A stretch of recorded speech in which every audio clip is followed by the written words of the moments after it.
The transport ship docked at Harmony Prime Station with a soft hum, and Molly Grant stepped out into the wide corridor with nothing but a small bag hanging from her shoulder. She was 16 years old, had brown hair tied back in a simple ponytail, and freckles scattered across her nose and cheeks. She stood at average height for a human girl, which meant she was smaller than almost every alien species walking through the busy station around her. Molly had traveled alone from Earth, from a small town in the mountains of Colorado where she had grown up surrounded by forests and wildlife, and the kind of dangers that most galactic species could not even imagine. But nobody looking at her would have guessed any of that. She looked ordinary. She looked unremarkable. She looked like someone who could be ignored. And that was exactly what happened. The Galactic Academy of United Species was the most prestigious school in the known galaxy. Young aliens from hundreds of worlds came here to study diplomacy and science and learn how to work together across the vast differences between their kinds.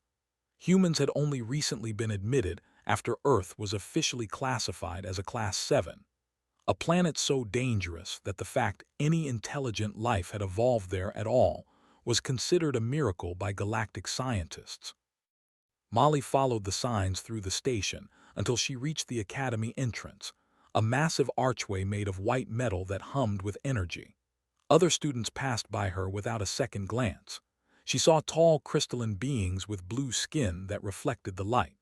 She saw creatures with hard shells and multiple arms. She saw floating beings made of gas contained in special suits. She saw plant-like aliens with branches for limbs and flowers growing from their heads. None of them paid any attention to the small human girl walking quietly among them. Molly found her way to the administrative office, where a mechanical assistant gave her a schedule and a room assignment and directions to her first class. She thanked the machine politely and made her way through the winding corridors of the academy until she stood outside the door marked Class 47B. She took a breath and walked inside. The classroom was large and circular with seats arranged in rising tiers around a central platform where the instructor would stand. About 30 alien students were already seated, talking among themselves in various languages that her translator implant converted into words she could understand. At the center stood instructor, a tall with skin like blue crystal and eyes that glowed with soft white light. Everyone stopped talking when Molly entered. Instructor looked at her for a moment and then gestured for her to come forward. Molly walked down the steps to the central platform, aware of all the eyes watching her. She kept her face calm and her movements steady. "This is Molly Grant," instructor announced to the class. "She is a human from Earth and will be joining our class for the remainder of the academic cycle. Please make her feel welcome." Molly nodded to the class but said nothing. She had learned a long time ago that sometimes it was better to watch and listen than to speak. "You may take any available seat," instructor told her. Molly climbed the tiers and found an empty seat in the back corner where she could see the entire room. She set her bag down and sat quietly while the other students returned to their conversations, though now many of those conversations were about her. "That is a human," she heard one student whisper. "They do not look dangerous at all." "I heard they come from another replied.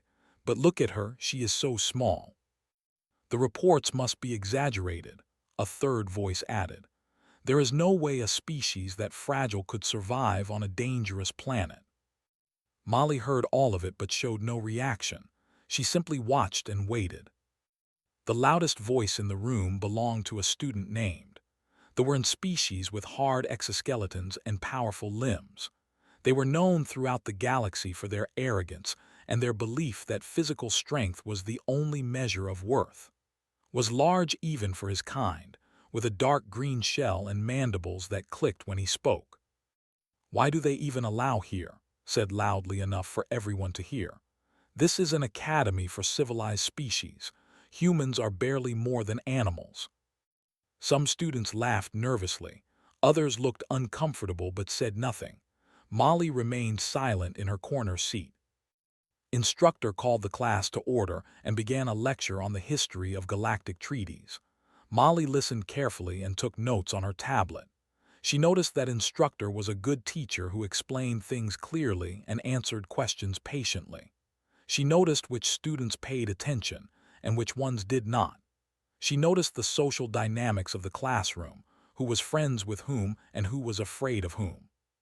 She noticed that everyone seemed afraid of, and his group of followers. She also noticed a small student sitting alone near the middle of the room. There were a plant-based species with delicate bodies made of woven vines and leaves. This one had pale green skin and large dark eyes that seemed too big for her face. Her name was, and she flinched every time or his friends looked in her direction. The lecture continued for 2 hours before instructor announced a break. Students stood and stretched and gathered in groups to talk. Molly stayed in her seat and watched. And 4 other students made their way across the room toward. The small tried to make herself smaller, pressing back against her seat as if hoping she could disappear. "Hello, little weed," said with a clicking laugh. "Did you finish the assignment I told you to do for me?" "I did not have time," said in a voice barely above a whisper. "I had my own work to complete." "That was not the right answer," replied. One of the other reached out and knocked learning tablet from her hands. It clattered to the floor, bent to pick it up, but another kicked it away. "You should learn your place," said. "Weak species like yours exist to serve strong species like mine." No one in the classroom moved to help. No one said a word. They all looked away or pretended not to see. In the back corner, Molly Grant watched with eyes that had gone very still. Her expression did not change. Her body did not move. But something in her gaze shifted, something quiet and cold and patient. She continued watching as grabbed by one of her thin arm branches and shoved her against the wall. There was a soft cracking sound and cried out in pain. And in that moment, Molly Grant made a decision. Molly stood up from her seat slowly, without any urgency or hurry. She did not rush. She did not make a sound. She simply rose to her feet and began walking down the tiered steps toward the center of the room where and his followers had pinned against the wall. The other students in the classroom noticed her movement but did not understand what she was doing. Some thought she was leaving. Others thought she was going to get help. None of them expected what came next. Was crying softly, holding her injured arm branch close to her body. The crack in her plant-like limb leaked a pale sap that was the equivalent of blood. Was laughing at her pain while his friends made cruel jokes about how easy it was to break things that were weak. Molly crossed the room with quiet footsteps that made almost no noise on the smooth floor. They were too focused on their victim to notice her approach. The other students watched in confused silence, not sure what the small human girl was planning to do. She stopped directly behind, close enough to touch him. "Let her go," Molly said. Her voice was calm and level, neither loud nor soft. It was the voice of someone stating a simple fact rather than making a demand. It was the voice of someone who expected to be obeyed. Turned around slowly, his mandibles clicking with amusement. He looked down at Molly from his full height, which was nearly 2 feet taller than her. His compound eyes reflected her small form dozens of times over. "What did you say?" he asked. "I said let her go," Molly repeated in the same calm tone. Made a sound that was the equivalent of laughter. It was harsh and grinding, like stones being rubbed together. His friends joined in, their own laughter filling the room. "The little human thinks she can give orders," said. "Do you have any idea who I am? Do you have any idea what I could do to you?" "I know exactly what you are," Molly replied. "You are someone who hurts people weaker than yourself because it makes you feel strong. But you are not strong. You are just cruel." The laughter stopped. The room went completely silent. No one had ever spoken to like that before. No one had ever dared.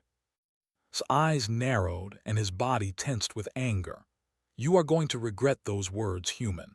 I am going to teach you your place just like I taught this little weed." He reached out with one powerful arm to shove Molly aside, expecting to send her sprawling across the floor. He expected her to fall. He expected her to cry. He expected her to learn fear. None of those things happened. In the space between one heartbeat and the next, Molly moved. Her hand came up and caught his wrist, redirecting his arm away from her body.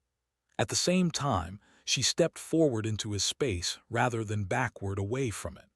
Her other hand pressed against his elbow joint at exactly the right angle while her foot swept behind his leg. Found himself falling before he even understood what was happening.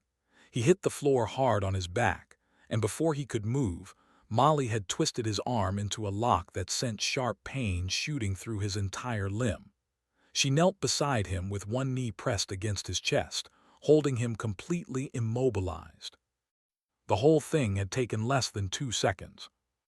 The room was frozen in shock. The other students stared with their mandibles hanging open. The rest of the class could not believe what they had just witnessed. The small human girl who had sat so quietly in the corner had just put the biggest bully in the class on the ground without any apparent effort. Struggled against the hold, but every movement only made the pain worse. His exoskeleton, which was supposed to protect him, had joints and weak points just like any other body. Molly had found those weak points with the precision of someone who had studied them carefully. "Let me go," hissed through the pain. "I will," Molly said calmly, "as soon as you agree to leave alone." "You cannot do this to me," spat. "Do you know who my family is? My brother is a warrior in the military division. He will destroy you for this insult." "Your brother is not here right now," Molly replied. "And I am not asking about your brother. I am asking if you will leave alone."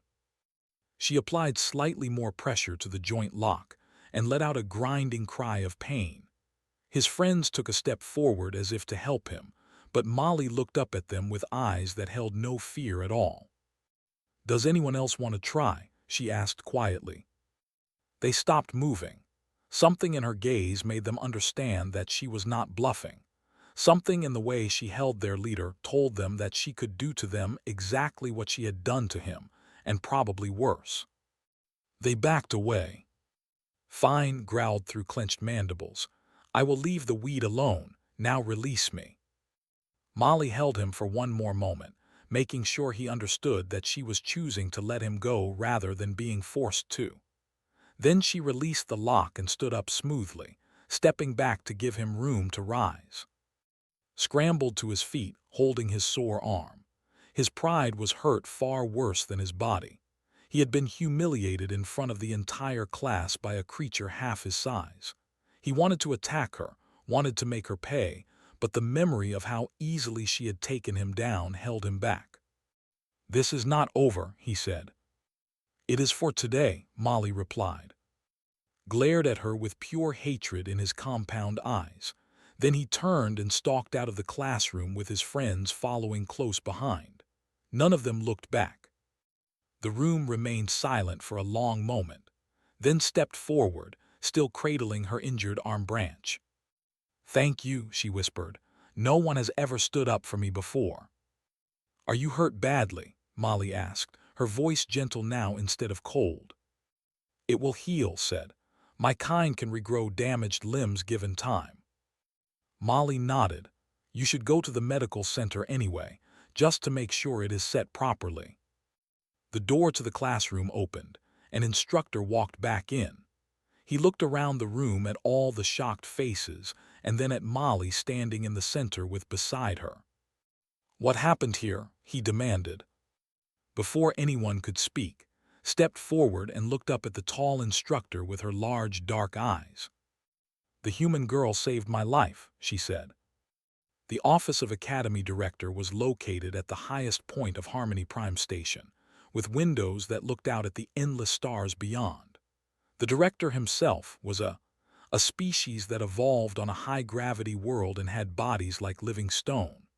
He stood nearly 8 feet tall with gray skin that looked like carved granite and eyes that burned with a deep orange light. He had been watching the security footage of the incident for the 15th time. On the screen, the small human girl moved with a speed and precision that seemed impossible for someone her size. She had not used any weapons. She had not used excessive force. She had simply taken control of the situation in a way that left no doubt about who was in charge. Director paused the footage at the moment Molly looked up at the other students. Even through the recording, he could see the calm confidence in her eyes. There was no anger there, no fear, just a quiet certainty that she could handle whatever came next. It disturbed him more than he wanted to admit. The delegation had already filed a formal complaint. They demanded punishment for the human who had humiliated their student. They claimed had been attacked without cause and that humans were too violent to be trusted at the academy. Director knew this was not true. He had seen the footage. He had seen bully and injure the student. He had seen Molly intervene only after the physical assault began. By any reasonable standard, she had acted in defense of another student. But what worried him was not her actions, it was her abilities. He called Molly to his office later that afternoon. She arrived exactly on time and stood before his desk with her hands clasped behind her back. She did not seem nervous. She did not seem worried. She looked like someone who had been called to the principal's office many times before and knew that she had done nothing wrong. "Please sit down," Director said, gesturing to a chair that adjusted itself to fit her smaller frame. Molly sat and waited. "I have reviewed the security footage," the director began. "I am not here to punish you. What you did was clearly in defense of a fellow student. However, I do have some questions." "Of course," Molly said. "Where did you learn to fight like that?" Molly tilted her head slightly as if the question confused her. "I took self-defense classes back home. Most children on Earth learn some form of martial art. It is considered normal." "Normal," Director repeated slowly. "On most worlds, combat training is reserved for military personnel or security forces. Children are protected from such things." "On Earth, children cannot always be protected," Molly explained. "Our world is dangerous. There are animals that will attack without warning. There are natural disasters that can destroy entire cities. There are diseases that can kill millions. Humans learn from a very young age that the universe is not safe and that we must be prepared to defend ourselves." The director leaned forward, his stone-like hands folded on his desk. "Tell me more about your world." Molly thought for a moment before answering. "I grew up in the mountains of Colorado. That is a region on my planet with high elevation and cold winters. There were bears near my home, large predatory animals that could weigh over 500 pounds. There were mountain lions that hunted silently and could attack before you even knew they were there. There were venomous snakes and poisonous plants and insects that carried diseases." She spoke about these things casually, as if she were describing the weather. "And you lived among these dangers as a child?" Director asked. "Everyone on Earth lives among dangers," Molly replied. "It is just how things are. We learn to be aware of our surroundings. We learn to recognize threats before they become problems. We learn to stay calm in difficult situations because panic gets you killed." The director was quiet for a long moment, processing this information. He had read the reports about Earth when humanity first made contact with the galactic community. He knew the statistics about the planet's extreme conditions, its violent weather, its dangerous wildlife, its history of wars and diseases.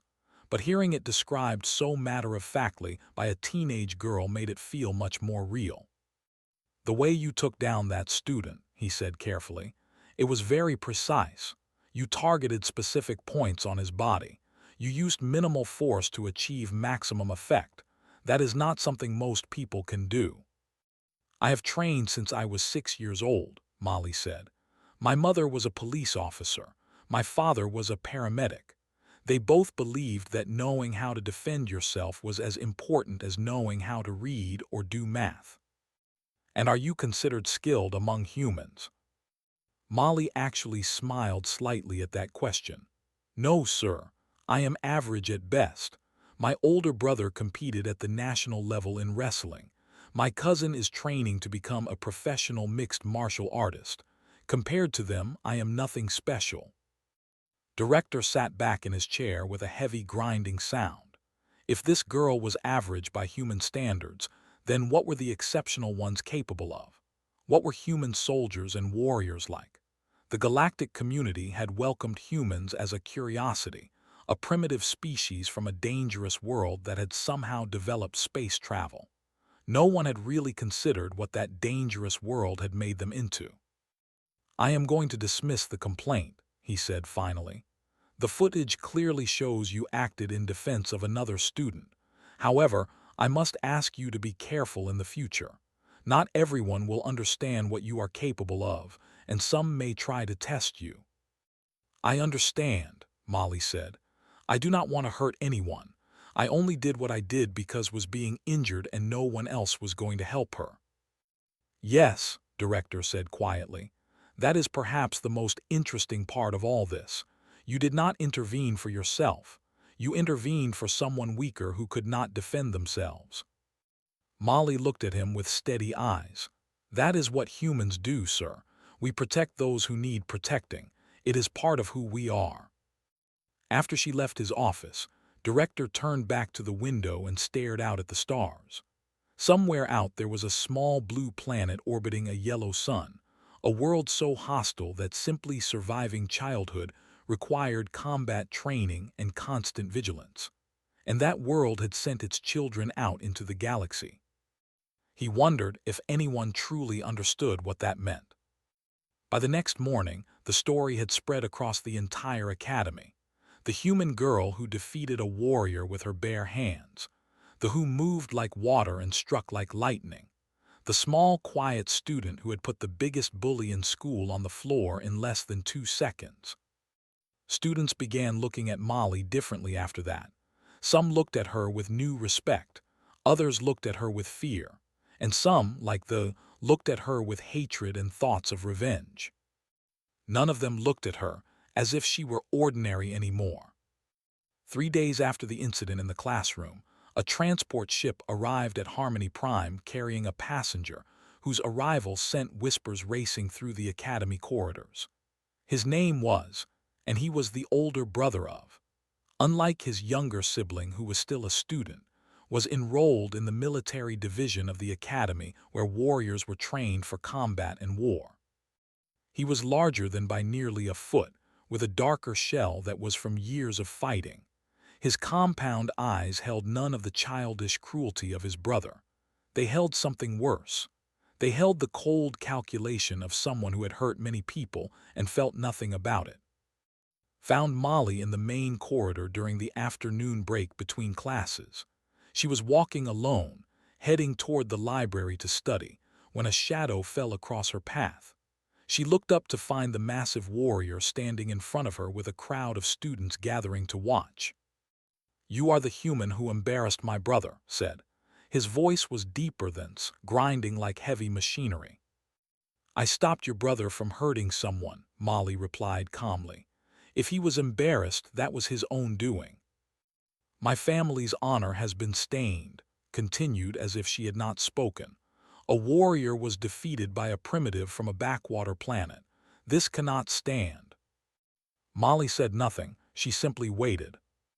"I am issuing a formal challenge," announced loudly enough for everyone in the corridor to hear. "Under Academy rules, you have the right to accept or refuse. If you refuse, you will be marked as a coward and your species will share in your shame. If you accept, we will fight in the training arena tomorrow at midday." "What are the terms?" Molly asked. "Unarmed combat," said with a clicking sound that might have been a smile. "No weapons, no armor, no assistance. The fight ends when one of us submits or is knocked unconscious." Students in the crowd began whispering urgently. Some were saying Molly should refuse, that was too big and too experienced, that she would be seriously injured or worse. Others were curious to see what the human could do against a real warrior instead of a student bully. "And if I win?" Molly asked.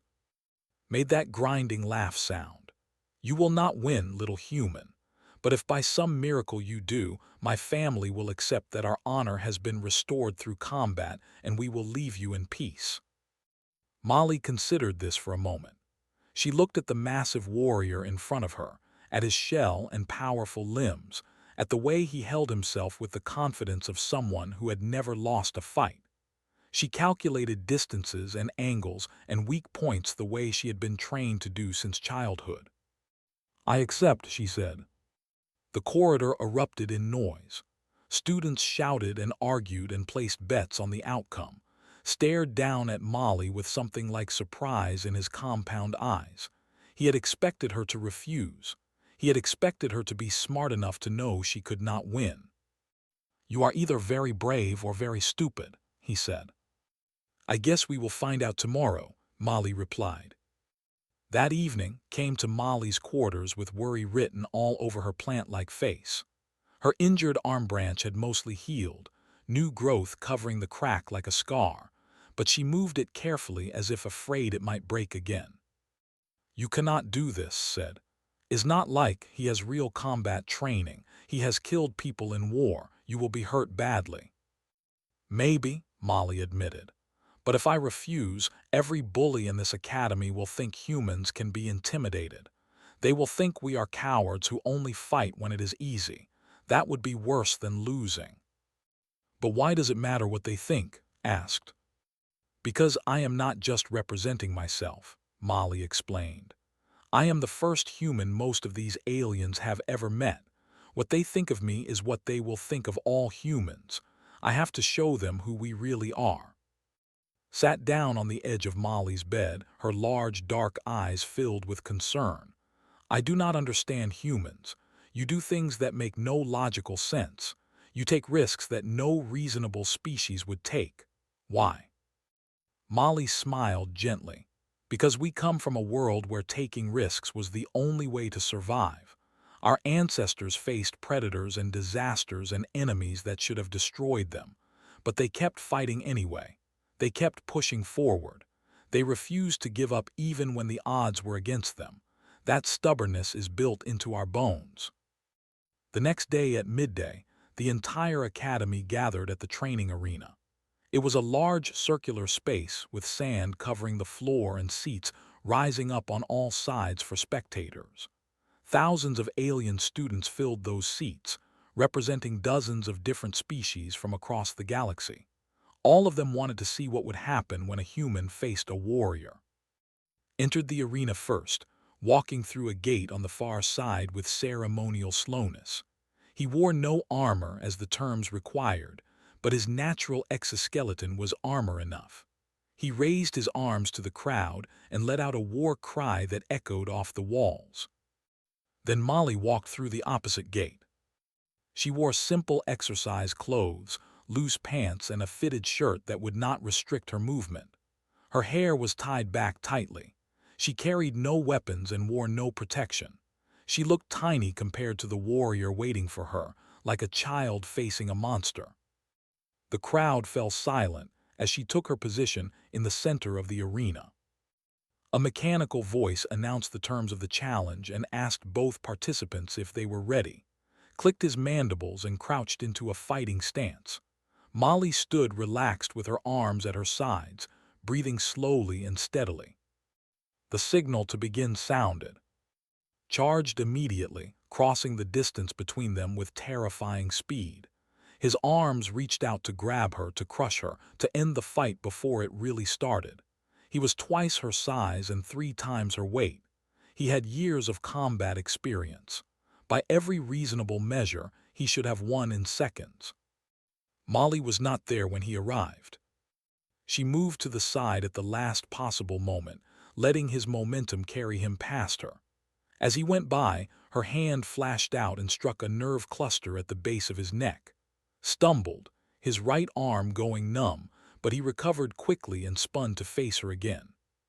He attacked more carefully this time, using his longer reach to throw punches and grabs that forced Molly to keep moving.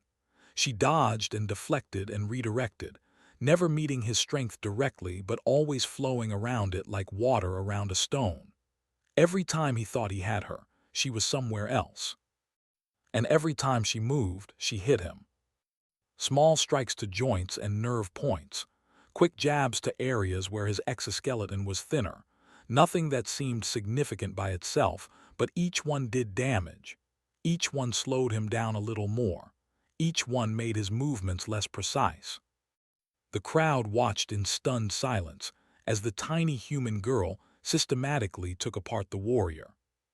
3 minutes into the fight, was breathing hard, and his movements had become sluggish from all the accumulated nerve strikes. Molly had not been touched once. She moved around him like a ghost, always just out of reach, always finding another weak point to exploit.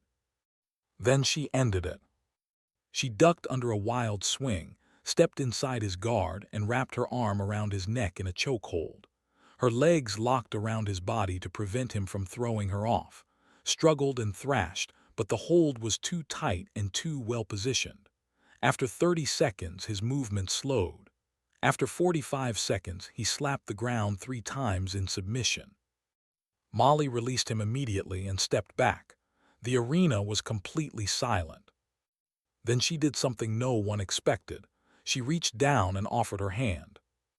The warrior lay on the sand, gasping for breath, staring up at the small human who had just defeated him. He had been beaten. His honor demanded that he hate her for it, but the hand she offered was not mocking or cruel. It was simply one warrior respecting another. Slowly reached up and took her hand.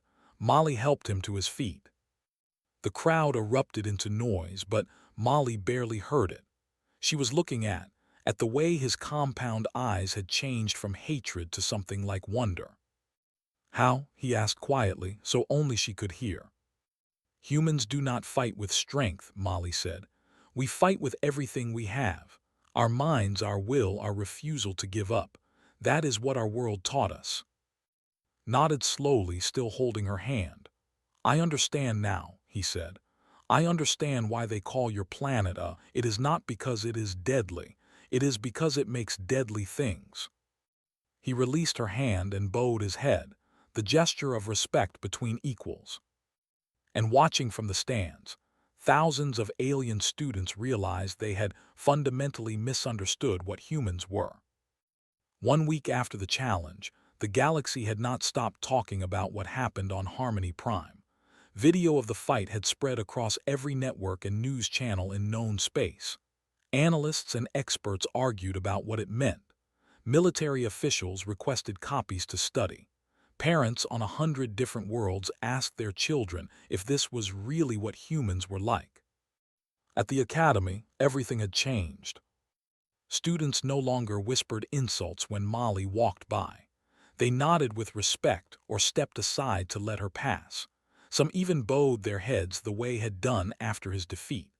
The bullying that had been common in the corridors and classrooms seemed to have disappeared overnight. Nobody wanted to be the next one to find out what it could do when provoked. But more important than the fear was the curiosity. Students began approaching Molly to ask questions about humans and about Earth. They wanted to know how her people had survived on such a dangerous world. They wanted to know if all humans could fight like her.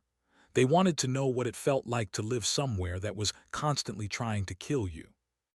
Molly answered their questions patiently. She explained that not all humans were fighters, but that all humans learned to be tough because their world demanded it. She explained that Earth had made them strong not because it was kind, but because only the strong survived. She explained that what seemed amazing to aliens was simply normal to her people. Several students asked if she would teach them. They wanted to learn the human way of fighting, the way of using speed and precision instead of brute force. Molly agreed to hold informal training sessions in the evenings for anyone who wanted to attend. The first session had nearly 50 students. By the third session, there were over 200. Became Molly's most dedicated student. The small showed up to every session and practiced every technique with focused determination. Her plant-based body was not built for combat, but she learned how to move, how to avoid attacks, how to use an opponent's strength against them. She would never be a warrior, but she would never be helpless either. Even eventually came to the training sessions. He stood at the back of the crowd at first, watching with resentment in his compound eyes. But as the weeks passed, he moved closer and closer until one day he asked Molly directly if she would teach him. Why? Molly asked. Because I was wrong about humans, admitted, and the words seemed to cost him a great deal of pride. I thought you were weak because you were small. I thought your species was worthless because you come from a primitive world, but I was wrong, and I want to understand why. Molly taught him alongside everyone else. She did not hold a grudge. That was not the human way. Returned to the military division but sent Molly a message before he left. It said simply, "You have earned my respect. If you ever need the strength of a warrior, you need only ask." Coming from a species that valued honor above all else, it was the highest compliment he could offer. 2 weeks after the challenge, Director called a full assembly in the main hall of the academy. Every student and instructor gathered to hear what he had to say. Molly sat among her classmates, with on one side and surprisingly on the other. The massive director stood at the podium and looked out over the thousands of young aliens before him. When he spoke, his voice echoed through the hall like rolling thunder. Many of you have heard about the events that took place in this academy recently, he began. A human student defended a classmate from harm. She then accepted a formal challenge from a trained warrior and emerged victorious. Some of you see this as proof that humans are dangerous. Some of you see this as proof that humans should be feared. He paused, letting his words sink in. You are missing the point. The hall was silent, waiting. Humans were admitted to this academy not in spite of what they are, but because of it. Yes, they come from a. Yes, they are adapted for survival in ways that most species cannot comprehend. Yes, a single human child can defeat a trained warrior in unarmed combat, but none of that is what makes them valuable to the galactic community. Director turned and looked directly at Molly. What makes them valuable is what Molly Grant demonstrated before any fighting began.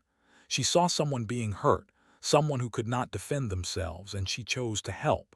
She did not know. She had no obligation to protect her. She could have looked away like everyone else, but she did not. She stood up for a stranger because standing up for those who cannot stand up for themselves is what humans do. He turned back to the assembly. That is what it teaches you. It teaches you that life is precious because it can be taken so easily. It teaches you that the strong must protect the weak because nobody survives alone. It teaches you that sometimes you have to fight not for yourself but for others. These are lessons that many species in the galaxy have forgotten. These are lessons that humans carry in their bones. Director gestured for Molly to come to the podium. She walked up to stand beside him, feeling the eyes of thousands of aliens on her small frame. Would you like to say anything? The director asked. Molly looked out at the assembly. She saw in the crowd her large eyes shining with pride. She saw who had once been her enemy and was now something like a friend. She saw hundreds of faces from dozens of species, all waiting to hear what the human would say. My people are not special because we are strong, Molly said, her voice carrying clearly through the hall. We are special because we had to become strong just to survive.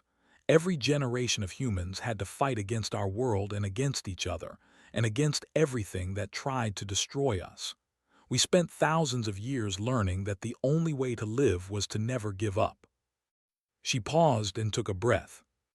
But that struggle taught us something else too. It taught us the value of life. When you spend every day fighting to survive, you learn to appreciate the people who survive alongside you. You learn to protect them because protecting each other is how we made it this far. I did not stand up for her because I wanted to fight. I stood up for her because she needed help and I could give it. That is not a human thing. That is just the right thing. But humans have spent so long doing the right thing, because it was the only way to survive that it has become part of who we are. She looked around the hall one more time. So yes, we come from a yes, we are dangerous when we need to be. But what we really are is survivors, and survivors take care of each other. The hall erupted into applause that went on for several minutes. Later that evening, Molly walked through the academy corridors toward her quarters. Students nodded to her as she passed. Some reached out to touch her shoulder in thanks or respect. She smiled at each of them but did not stop until she heard quick footsteps behind her. "Molly, wait," called out. The small caught up to her, slightly out of breath from hurrying. "I wanted to thank you again, for everything you did, for standing up for me when no one else would, for what you said in the assembly today." "You do not have to keep thanking me," Molly said gently. "Yes, I do," insisted, "because you changed everything, not just for me but for this whole academy. You showed everyone what humans are really like. You showed them that strength is not just about fighting, it is about caring." Molly put her hand on shoulder. "Then do the same for someone else someday. That is how you can thank me. Pass it on." Nodded, her large dark eyes filled with determination. "I will, I promise." They walked together toward the residential wing, and Molly looked out a window at the stars beyond. Somewhere out there, billions of miles away, was a small blue planet orbiting a yellow sun. A world of fire and ice, of predators and storms, of endless danger and endless beauty. A world that had shaped her people into what they were. She thought about her home. She thought about the mountains where she grew up and the bears in the forest and the cold winters that tested everyone who lived through them. She thought about her parents and her brother and all the humans across the galaxy who were out here among the stars, carrying Earth with them wherever they went. They would always be.